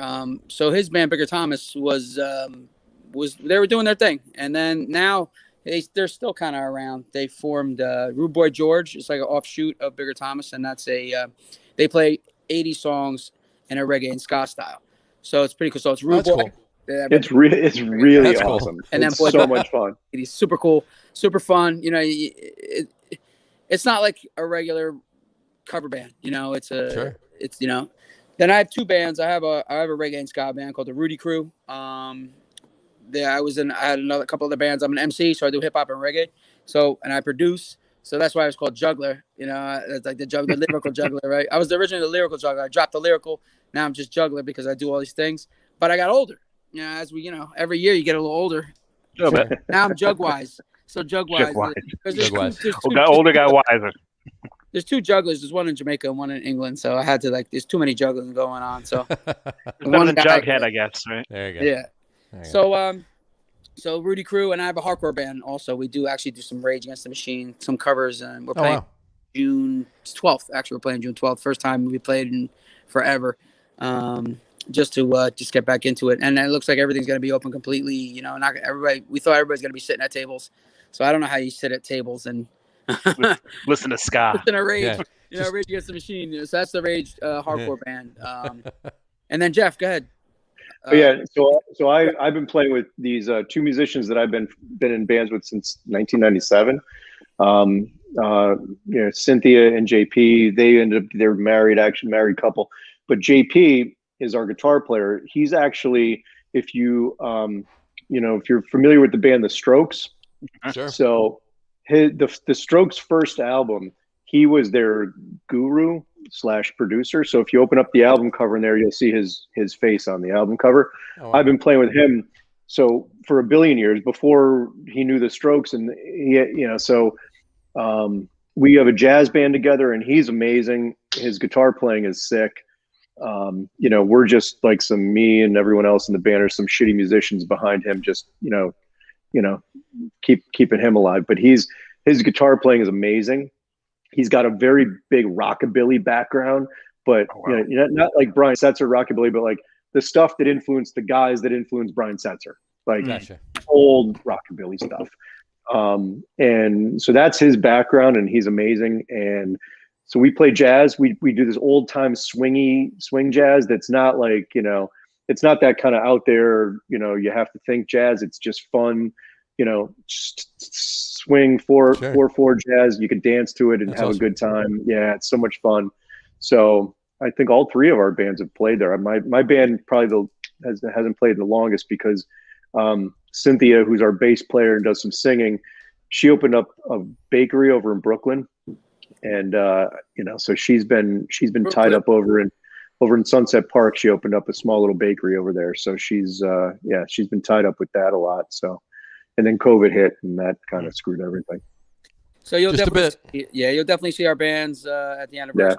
Trying to do some big thing, couple DJs, and we commandeer maybe this parking lot across the street from us, or the street. So that'll be really fun. Take over the whole train station. Why not? Just So listen, Four City Brewing, you get off Orange, stop. I think it's the fourth stop, Four City. Mm-hmm. Step in the floor. Yeah, New Jersey Transit, by the way. New Jersey Transit, the Morris Essex line. Yeah, so it's Sea Caucus from New York Penn, and then North Broad Street, and then Brick Church, and then Orange. Boom. So 2 stops after North Broad Street. Yep. Yeah. Yep. You know, the Midtown Direct. There's a Midtown Direct, which is a little faster. Sometimes if you get a local, you might have to stop at East Orange. That's the only other one you would have to stop at is East Orange. We're close. It's a quick ride. It's about 30 minutes from the city. So hop skip. The only problem is when you get off the train, it's downhill. So after you've done all your drinking, you've got to stagger up the hill. There you go. It's worth it. Of course. Speaking of that, literally not right next door. So yeah, you got a small grade, a little bit of a grade. There you go. But what helps though is the return train to the city. You're on the right side of the tracks. True. Oh yeah, you don't have to cross over. You don't have You're to go. good. You at least that you're on the right side when you leave the brewery. And always a plus. It's literally a stone's throw. So I mean, it's not a walk. It's not near the station. It's at the station. So super convenient, and you can safely drive. You don't have to drive, so you can safely get here and drink. You know, we actually it's really cool. Every now and again, I'll meet people in the brewery that come the other direction. So I met a couple this weekend actually that came the opposite direction. They came from out in Denville, Summit. They were out west. They actually took the train to us because they're like, yeah, we don't want to drive. So Yeah. like, we want to have a good time. So they actually took the train in, didn't have to worry about driving, got some food in the neighborhood and hung out for a few hours. It was great. There you go. That's awesome. Yeah. Okay, John- talk about a beer real quick, guys. You get into something else? Let me know. Yeah, one second. I just want to say, Yeah. John Stepakura said deal on that. He'll come to the brewery and Nice. give him the recipe. So. And Gene Lynch, our buddy Gene, said, "Wow, those bands all sound amazing." Oh, So geez, he's got it. He's got his picture up there with him wearing the pretzel necklace. he's got his Nice. pretzel necklace on. There you go. Nice. I'm still a rookie at beer festivals. I look at people with those pretzel necklaces. I'm thinking they're so awesome and they're so smart, and I still don't wear it, and I get hammered at every beer festival. I have. You know what? They don't do anything for you. No. I once. I just need to eat something. Gene laughed. There you go. I need something. Once I did a necklace. I did a pretzel necklace. And by the way, if you do a pretzel necklace, make sure you get the unsalted pretzel necklace. Right? No I salt want to on do. it. Right. I mean, I'd rather. I mean, just because I had them tonight for dinner. So we've got this. I want to do a bratwurst necklace. Necklace. There you go. Because That's a different story. like that would be the way to go. Completely different. Yeah, it's a Oh whole my new God, ball game right? there. We have a farmer that picks up all of our spent grain from us, and in return, he brings bratwurst and chorizos and sausages and ground beef, and every now and again, big plug. Yeah, Farm. Common Sense Farms. Yeah, Awesome stuff. Writing that down right now. The only thing that a pretzel necklace is really going to do is help you clean your palate. Between beers. true. It's little really bit, it. yeah. It's not what are 20 or 25 little tiny pretzels going to do to, soak up all the beer you're drinking at a beer fest. Yeah. I was at a beer fest. I was pouring at a beer fest down in Florida with one of the breweries from up here, and I won't say the name because that would be one. That'd be one. We can't say it three times. Say it three times. We don't. No. They and We'll tell you later if you don't We'll know. tell you later. Another running joke on the show, but. This couple came up. They both had 2 pretzel necklaces and a pizza pouch. And a pizza pouch. Oh, a pizza Hey. pouch. A necklace with this hard plastic triangle shape where you could put a slice Sorry of if pizza. you guys can hear the train. That's right. No, we heard it. Is that by you or by the brewery? Yeah, I'm at home. The train is actually closer to my apartment than it is the It's the brewery. brewery? Or it might be about the same distance, That's except great. my windows are open tonight. So. There Wait a you second. go. Hey, listen, if it's coming east, it's gonna. We'll be hearing this soon. That's good. I Well, was I'm going west. only 2.5 blocks from the train tracks in Belmar. So, Nice. so if I had my windows open, you'd have probably heard it about twice already. So, but anyway. Yeah. Mark that train up to things you don't realize until you move into an apartment. Oh hell yeah! Yeah. Absolutely. It looks like Absolutely. It looks like me. You're in a basement apartment. No, I'm actually on the second floor. I got nice views. The windows okay. are great. It's not that window.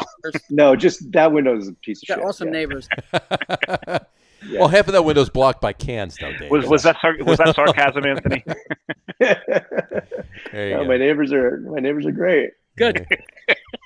Okay, salted here. It- Salted Uh, earth. one of these days we'll have to do a whole podcast of my neighbor upstairs in Rhode Island. Oh, we got to do something for him. Yeah, the Centaur. The That's a Centaur. whole nother story. Anthony's trying to talk about a beer. We Yeah. keep stepping all over him. I know, We're right? Talk about the beer, and then we'll get to our top threes, Anthony. Go Yeah. ahead. All right. I was gonna talk about this beer. Edison's Medicine. Phonograph. This is Edison's a medicine. super He's been fun talking thing. about that since we got on the podcast. Yeah, pretty much. Jeff was talking about using different yeasts, and this is also fun. I think the East Orange project is for represent East Orange. This is our West Orange kind of nod to Edison's laboratory, Edison's museum. So he invented the phonograph. We have been doing a little cutting and scratching right here. And he's doing his thing, So His movie theater is right up up a couple blocks There's and down the road, right? Yeah. less than No, a month. it's right at the museum and the laboratory, and Yeah. and it's really kind of cool. Yeah, Very cool. It's actually really cool. It's it is. the They Very Might Be cool. Giants has a song because the Edison Museum was closed for 20 years. It was the oldest mausoleum or something like that. It's hilarious. It's on a kid's album, and it's called the Edison Museum. It's a song. It's hilarious. So Edison's phonograph is super fun. It's single hop, same grain, same yeast, same water. This one happens to be volume 3. We have it right now on tap. very limited supply of cans. We're almost running out. Volume 3, Citra. I made that as a home brew, and I used to use Mosaic a lot. We're up to Volume 7. So in order: Mosaic, Cashmere, Citra, Minervino, Bavaria, Nelson, Cascade, and then Sabro, and the train. Oh, you just said John's favorite word. Well, now he's got me coming to the brewery, so yeah, because Sabro is his favorite. For the last couple months, I've been a big whore for Sabro. So, so on the label, we had a little thing coming out of his mouth that said Sabro. Sabro. Sabro. Sabro. Sabro, bro. Gotta love it. Gotta love it. So what I'm drinking right now is my last. You guys have to beer. excuse me for 1 second. Be right back.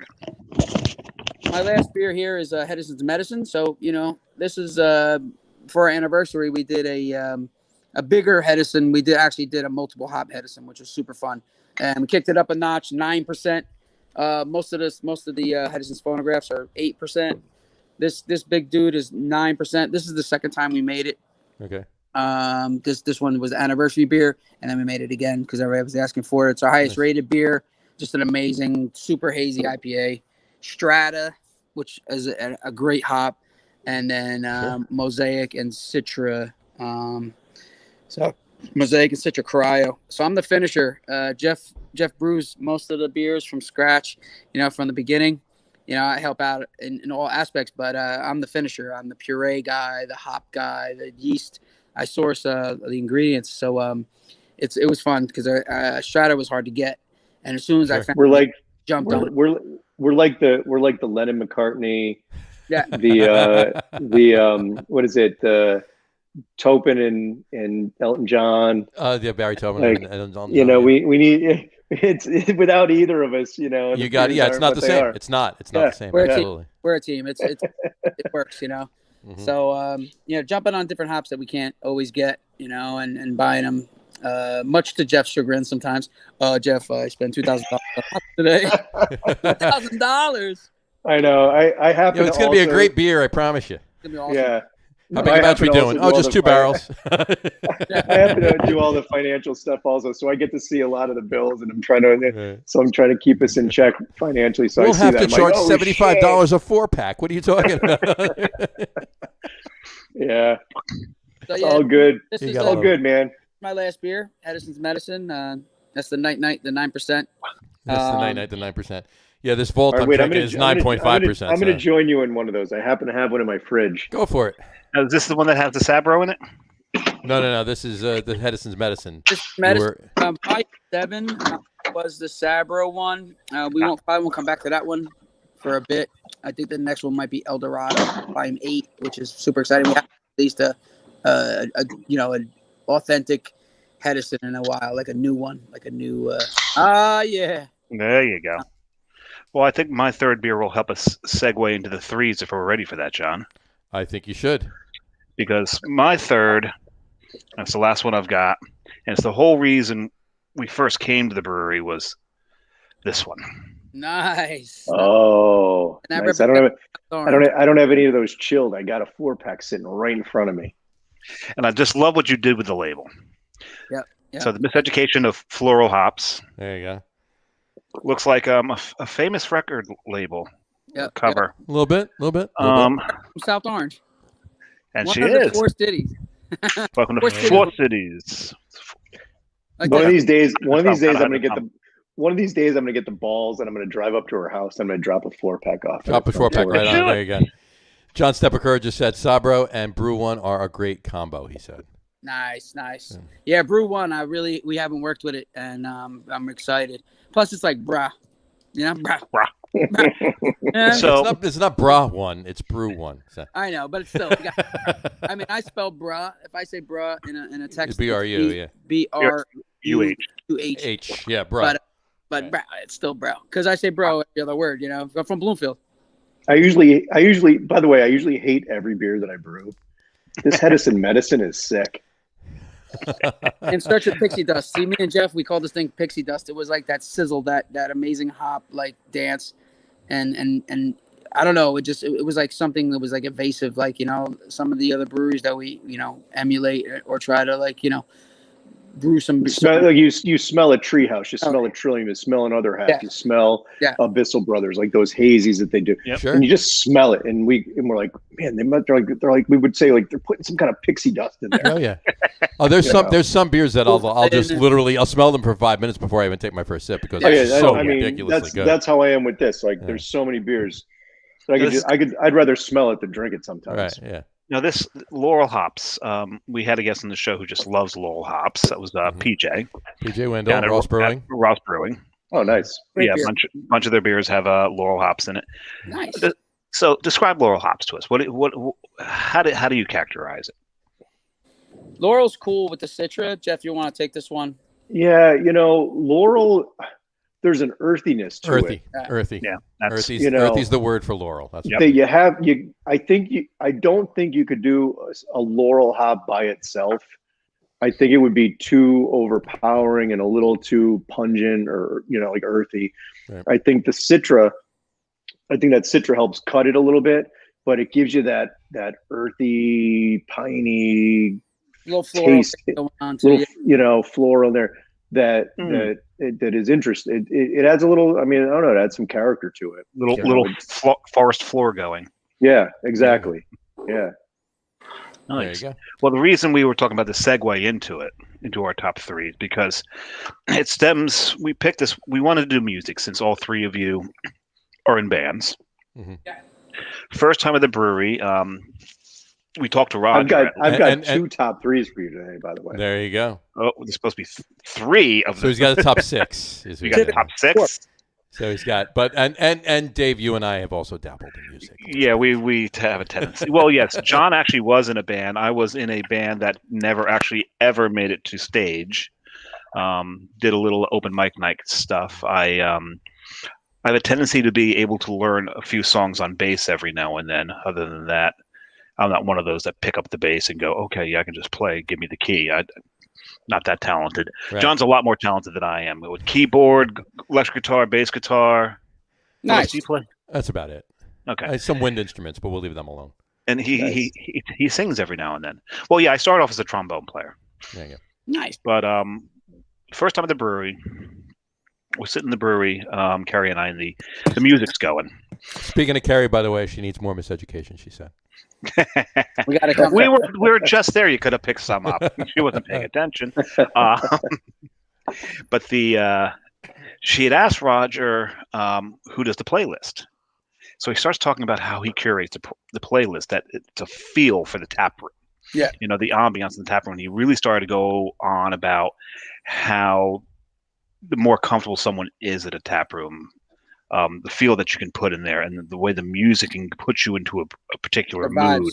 It's all about the vibe. It's all about the vibe. It's all about the vibes. We got good vibes here. Yeah, like I said, it's not just about when you're in the tap room. It's not just about the beer. Right. And well, listen. At the end of the day, the tap room. I always say this: a brewery is three businesses. You got a production facility, you got a retail facility, and then you got a wholesale facility. And that tap room, that's the hospitality industry, and it needs the full circle of everything. The beer's got to be good, the feel's got to be good, and the music's got to be good. I don't want to just turn on 90s alternative or classic rock or hip hop or whatever. Like there's sometimes that these breweries don't put thought into that. Like we put thought into the beer, the visual with all the artwork and the feel and the music.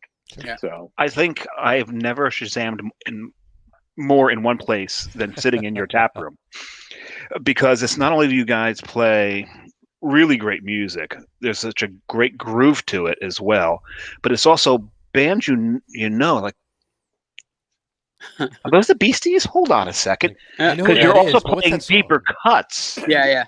Of some of these bands, like you mentioned the Strokes earlier, and it's like, that's a Stroke. Oh, yeah. That was the Strokes.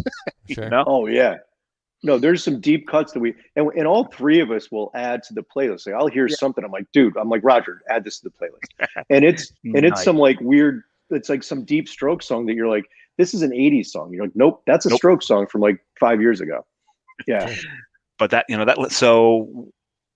so I don't know if you guys like this thought or not, but when I think about your brewery, because the conversation you and I had, Jeff, in the conversation we had with Roger, your brewery and music to me, one and the same. So Bruzik. It's Bruzik. Bruzik, there you go. You heard I that like Bruzik. that. Well, I like that. I'm There you the go, pun guy. Bruzik. I'm the pun guy, but every single pun I made up came out. So years ago. I came up with the Brutang Clan. That came out. Then I was like Leaders of the Brew School. I was literally gonna get Dinko D from Leaders of the New School to come here, and then Roger just sent me like 2 weeks ago. He sent me a thing that somebody has Leaders of the Brew School. I was like, no, you know. But John will tell you earlier. Because we have to decide what the top threes are, so you guys know ahead of time, so you can be prepared. So John's pushed me for it, and last night I told him it's got to be music related. It has to be music related. We'll figure it out, but it's got to be music related. It's a great beer. So also my daughter used to hang out with Lauryn Hill's kids sometimes. The Marley, they're Marleys. So but same preschool that I met Jeff, and his wife and kids back in the day. They're Lauren's nephew, because she only has one sibling, went there, and he actually threatened my son, because my son was like 2 years old. He was like 5. It was hilarious. Just little kid stuff, and but it's funny because fast forward years, later, my daughter's like 15, 16. She's 19 now. And she's hanging out with the Marleys. Like, yeah, I'm hanging out. I'm going to be at Lauren's house. I'm just like, what? So I drive up to the cul-de-sac, and I'm just like, and I see a Mercedes, and it says Steven. And I'm thinking, oh my God, if that's Stephen Marley, I was like, starstruck, but she said it. She didn't say him there. She says that's not Steven's. I was just like, oh my God, very crazy. That's funny. But yeah, deep cuts all the time. The Beastie Boys, that mix-up album, you think it's like some gritty funk stuff from from the 70s or something like that, and it's friggin' the Beastie Boys, R.I.P. Adam Yauch. We did a tribute to him 5 years in a row in Brooklyn. My band played twice. We actually did a song with DMC. We did It's Tricky live with my band. DMC was like, can you play a couple songs with me? Like, asking us, because we got off stage. So fast forward 2 years after that, we went again, and Chuck D. They said Chuck D might come around because Prophets of Rage was doing the show. So it was Chuck D, Be Real from Cypress Hill, and the rest of Rage. We're doing that Prophets of Rage tour, and I was like, all right, Chuck D. This would be the ultimate if we could do Bring the Noise Anthrax version with Chuck D. So he's there. I'm backstage. My friend gives me the segue. This is the guy I'm telling you about from the Rage cover band, right? And Chuck D's like, no, that would have been it, And he was just like, yeah. I said, yo, we could play. We play some songs. He was like, yeah, just like that, right? And then I was like, all right. So then the last ditch effort, I was like, I gotta say it to him. I said, look, if we play Bring the Noise, we're gonna kill it. Bring the Noise Anthrax version. What do you think? He's like, nah, I got a pre-made set. I was like, but you had to try. I tried. Hey, you had to try. Gotta try it. So let's 100% of the shots you don't take don't go in. Don't go in. Yeah, exactly. Never. Yep. So top threes. Top three. So we decided on. And forth, and we finally came up with. Mm-hmm. And I'm very interested to see how John worded it. Top 3 musicians that have left this world that we wish we could have had a beer with. How's that? We had so many different iterations of how to word this. Mm-hmm. I want to go with top 3 musicians who joined the choir in Visible is a Monty Python reference. It's a Monty Python reference, yeah, exactly.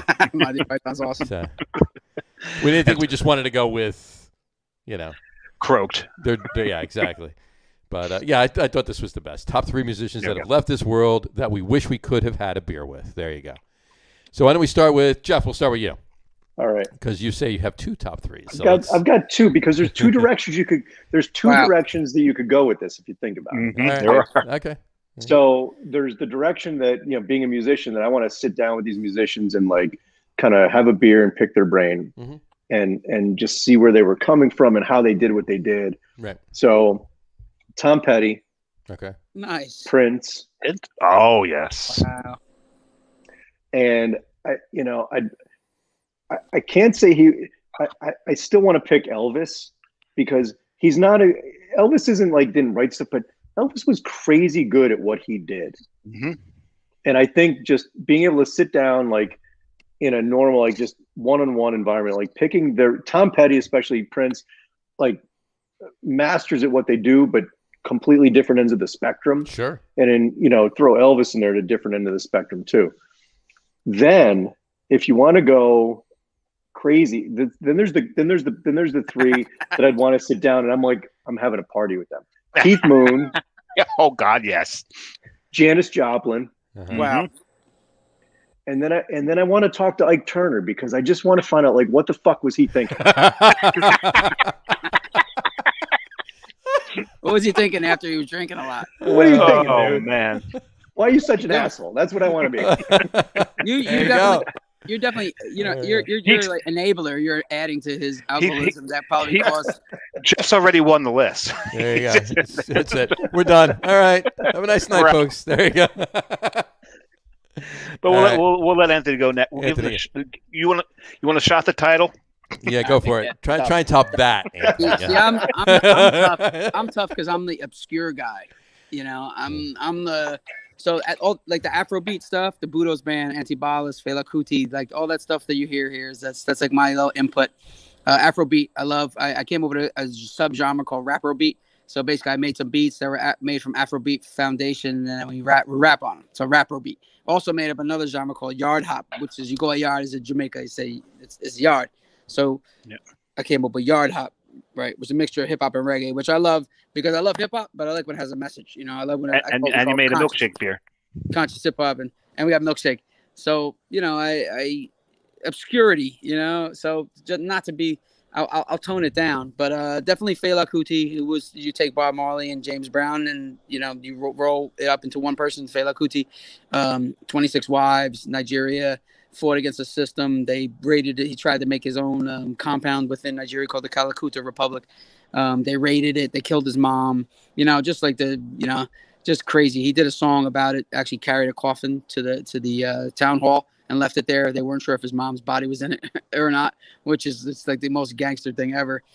But James Brown's band went to Lagos with like Bootsy Collins and them, and they're like, oh, we're going to see this guy Fela. And James Brown's like, nah, I'm cool. I'm staying in Lagos tonight doing this thing, Mr. Star. And they went there. They're like, we're the best funk band in the world. And then they were watching Fela. He had his own concert hall, basically the Africa Center, the Shrine.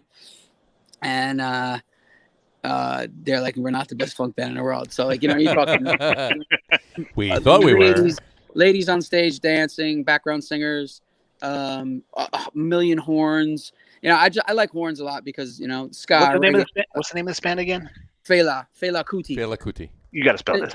It's good. It's in our playlist, by the way. Yeah. Is it? Fela, and then his last name is Kuti, Kuti. Literally big spliffs, like massive spliffs. But I would like to have a beer with him, or several beers, because imagine the conversations you could have with. Yeah. Politics. Oh yeah. Music. Yeah.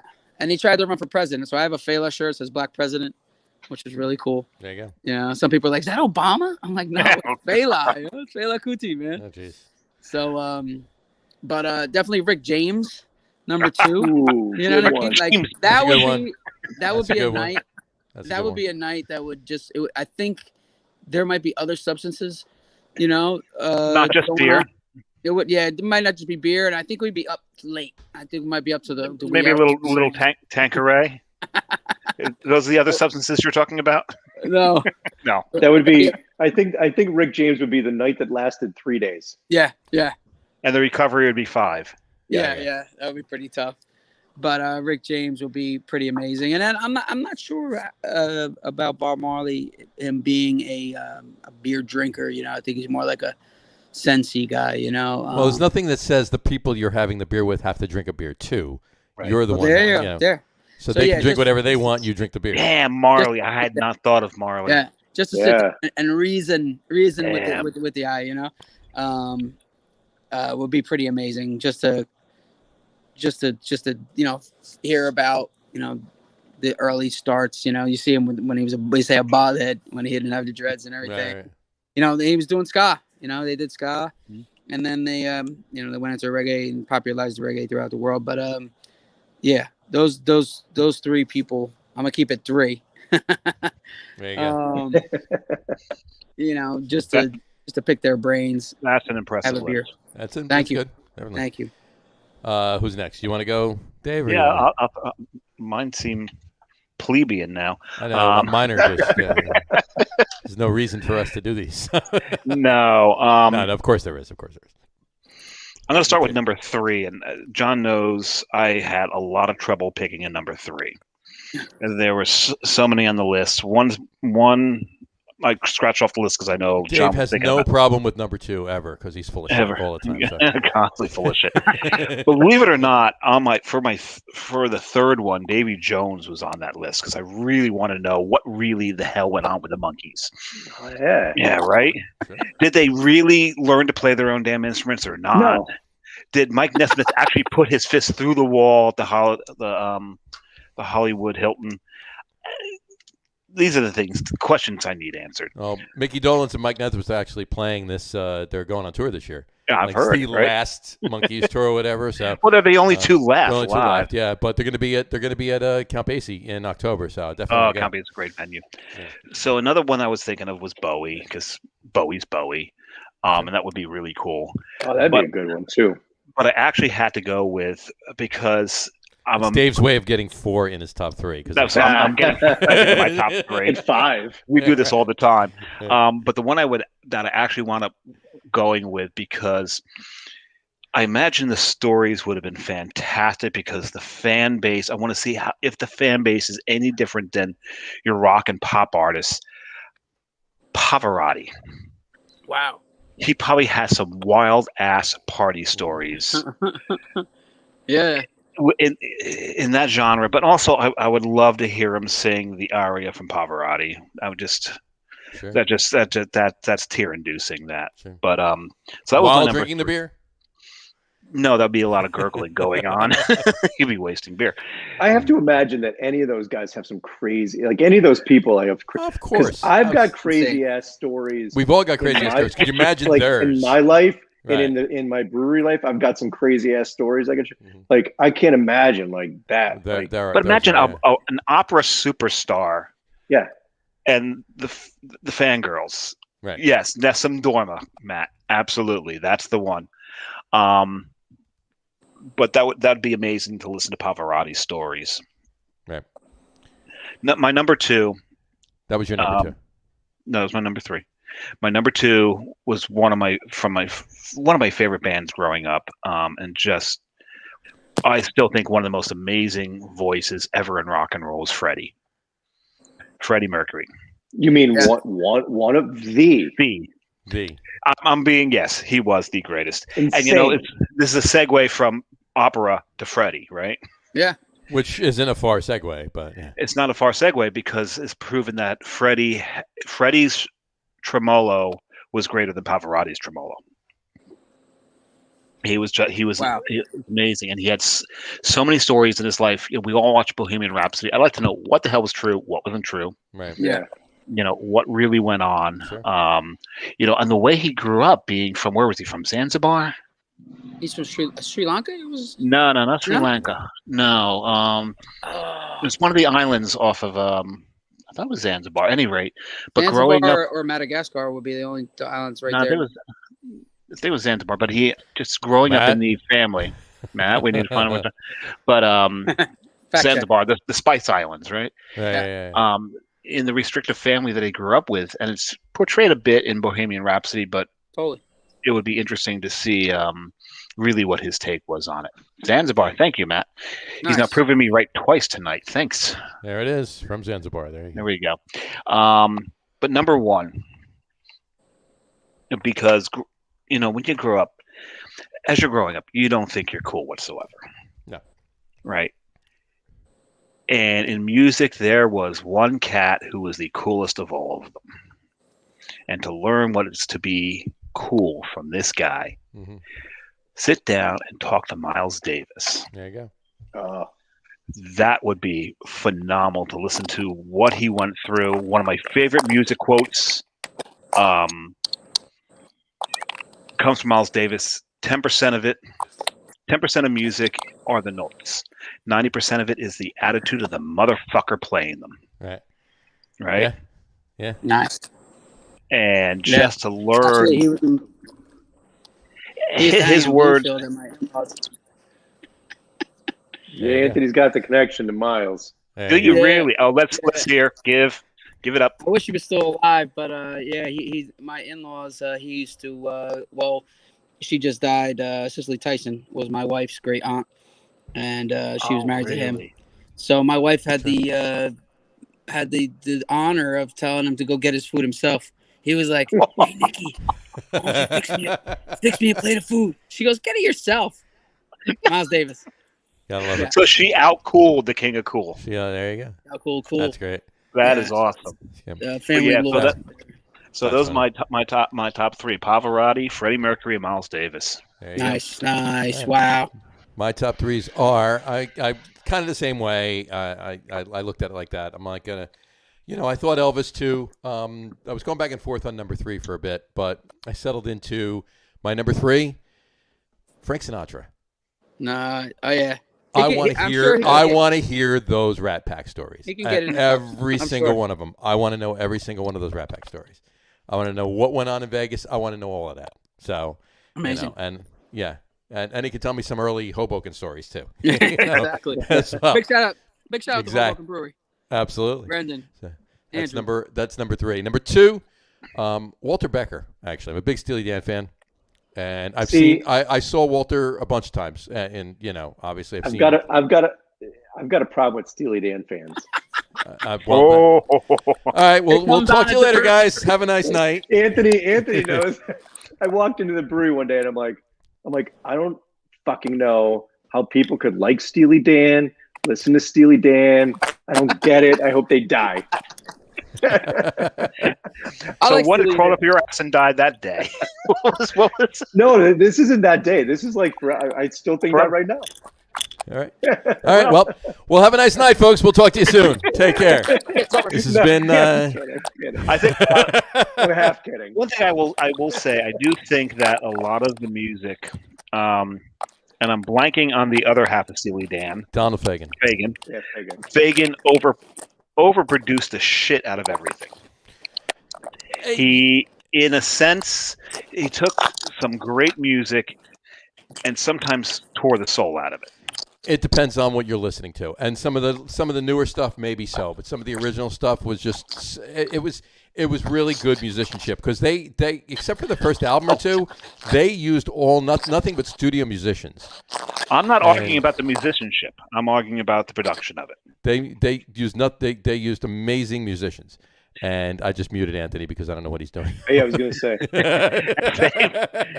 But Fagen was also famous for taking take after take after take until it was absolutely perfect. Oh yeah, no, yeah, he was a perfectionist, a ridiculously perfectionist. Yeah. Right, and rock and roll is not perfect, and that's the beauty of rock. Well, it wasn't and roll. rock and roll, right? It was Steely Dan. I mean, it was what they did, Yeah. So look, here's my thing. I enjoyed. There's no music that I hate. There's not one. You can't tell me one bit of music that I hate.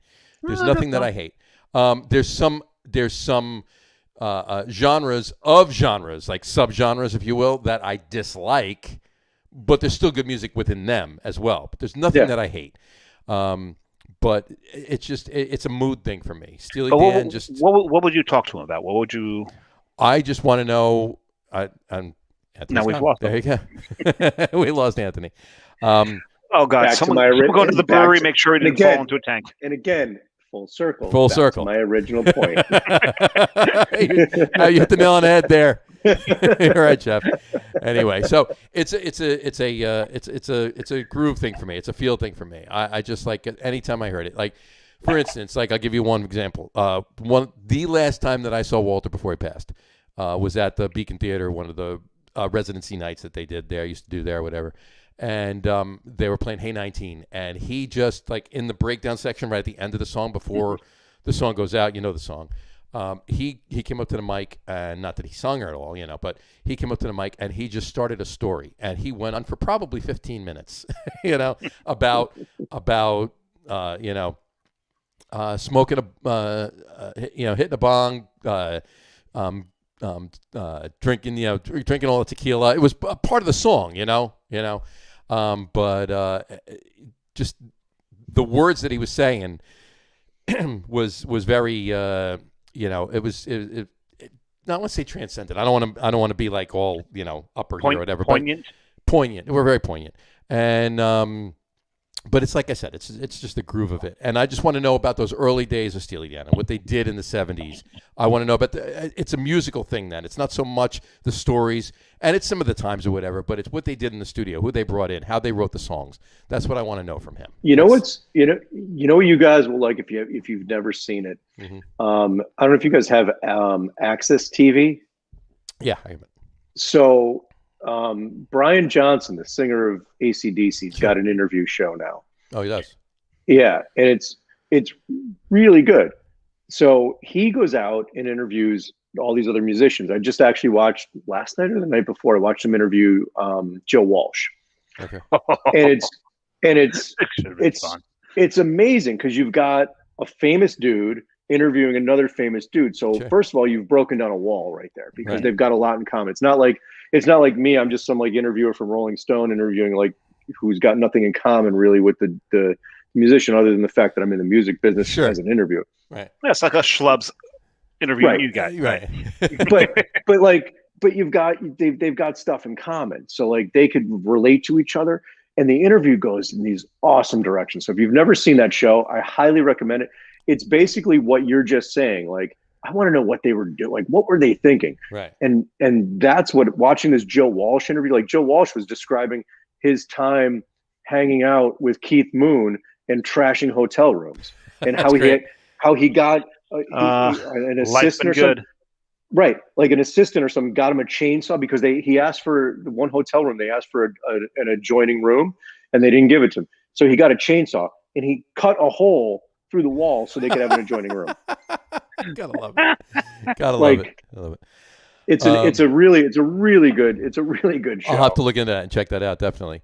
And there's and Anthony's back. It looks like he's back anyway. I think he's back. He looks like he's coming back. There he is. There he is. He's back. But I'll definitely check that out. And on that note too, I don't know if you saw it. I forget what channel it's on too.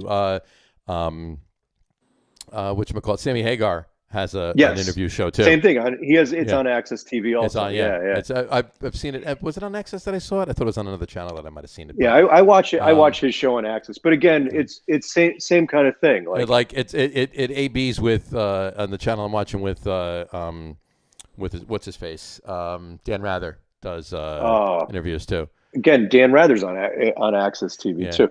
Like his amazing interviews. Yeah, they're crazy good. So beyond that, we've gotten folks playing at home. We're in the top threes. Yeah, we've all finished except for John, who still got his number one. I got my number one. No, but I derailed. No worries. No worries. It's all good. And it's all good. Anybody who knows John already knows who more than likely my number one is, and the person whose name we don't say 3 times on the show would say the same you're not going to say their Madonna, number one. Are you? No. Madonna? Did something happen to Madonna? They had to be dead. I was gonna say. I was giving mine. I was gonna say. Wait, I'm gonna derail you again and tell another story. So back when I was in college, this is a dead person story. So back when I was in college, me and a buddy of mine come out to New York City for the day from Scranton, Pennsylvania. Like, let's go to New York. We're walking around Midtown. And one of the dudes from MTV is out on the street, like just grabbing people and interviewing them. So he's like, you guys, come over here. I want to interview you. So he asked us, what famous person would we least want to sleep with? So my buddy was brilliant. So I'm like Madonna, because she's Madonna. She's probably been with everybody. My buddy's like Judy Garland. The guy's looking at him like, Judy Garland? Yeah, because she's dead. And I'm like, that's great. I actually have this on CD somewhere that I recorded and saved it. It's great. That's awesome. Yeah. Hey guys, I gotta bounce. I gotta do some stuff. So, but I appreciate it. This was really fun. You got it. Big shout out to Roger Apollon Jr. The 3 of the 4. Come by. You're always welcome. Come by. Enjoy the beer. We're in like about 50 locations in New Jersey now. A lot of Bottle Kings and down by Sickles. We're down Sickles down in Red Bank. That's closest to you. You know, I didn't know that. I'll have to get up there. Yeah. Absolutely. check that out if you don't want to drive too far. No, but you've got to otherwise- get to the brewery, John. wanna see Well, no, your I have mug, to get to the you brewery gotta- too, you gotta but meet me up at the sure to brewery. get into the brewery. Yeah. Yeah, check. Absolutely. You gotta see your mug in person. You know. Absolutely. But guys, I appreciate it. And listen, the one thing you got to take from this is it's forgive them lager, for they know not what they brew. All right, I'm gonna leave you with that little tidbit. I'm the pun guys. There you go. So all right? you were the juggler. Now you're the punler. A punler. I do it all. The punler. There you go. Yeah. All right, thanks, All guys. right. Hey, You got Peace Anthony. out. Enjoy. the 4. Of course. All right, take right. care, guys. Cheers. Thank All you. right, so now, John, that we've totally derailed your list. Well, no, I need to know I the need to last derail list. him one more time because Oh, one thing Jesus, that I was come that on. I was going to throw on mine. It was going to just be a shtick. I was like, how about Keith Richards? Yeah. He's still alive. That motherfucker's still alive. Yeah, he's still Hell alive. yeah. He's alive. Did you see the picture of him holding Betty White? Baby picture of Betty White with Keith Richards holding her? The thing is, I've always wondered what the rest of that band feels like when people start making fun of Keith Richards Richards, being 'cause they're- forever, because they're just as old as he They're is. just as old as he Yeah, is. yeah, Absolutely. Anyway, all right, my number one. It's number one. Took a long road to get All here. right. Neil Peart. Oh, good one. Absolutely. He Yeah. just passed last year, unfortunately. You know. And I saw Rush. Rush is I don't want to say one of my favorite bands. Is my favorite band. It's Rush you've seen them, what, Wow. 32 times? 24 times. I saw Wow. Rush 24 times.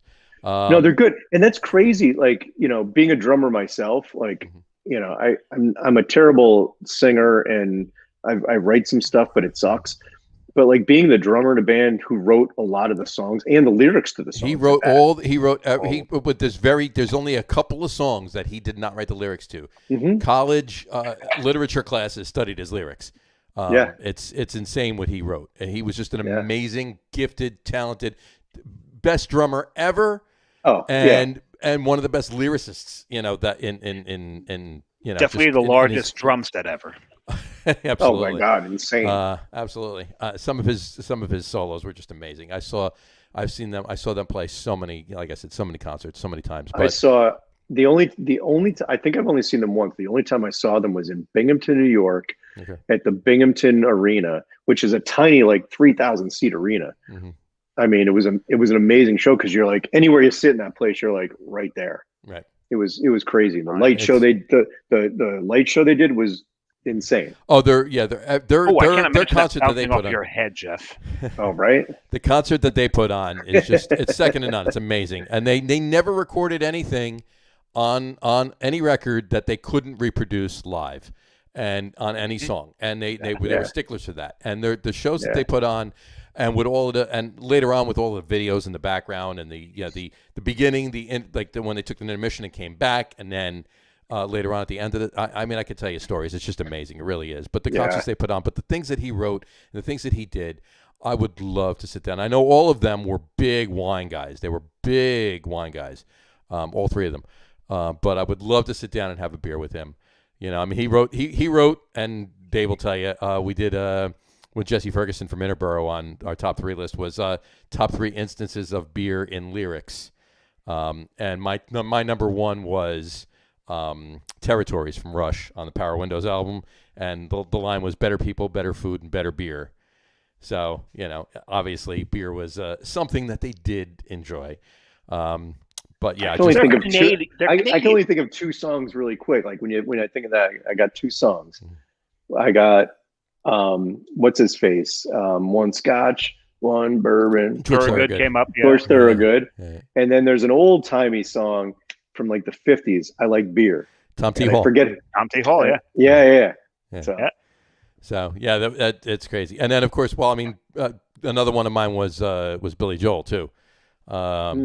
Scenes from Italian Restaurant, Cold Beer, Hot Lights, My Sweet Romantic Teenage Nights. So and I kind of went a little old timey too with In Heaven There Is No Beer. That's why we drink it. Yeah. And when we're gone from here, our friends will be drinking all the beer. Exactly. Right. So there you go. That's growing up in Pennsylvania with the polka. Oh my God. I heard that song a lot. I should have known that. You should have. Yeah. Oh, the polka. Yeah, I was at a wedding out in King of Prussia once. And we're sitting there, and there's a bunch of guys from Jersey there. I'm sitting with them, and they're like, But nor. I think, did he get the? I think he got the blue screen. Did he get the again. blue screen again? His computer was saying, "Hey, you know what? We can't have this conversation. Enough of that. Yeah, none of it. We're good." Anyway, is he coming back? Do we know if he's coming back? I don't think so. So we'll have to. All right, perfect. Oh wait, there he is. There He's back. Look at that. You there? I froze. I came back. Did you get the All whole? right. Get the whole thing about the mummers? No, we didn't. Oh, because they're like, why the hell are they playing polka? I'm like, they're not playing polka. This is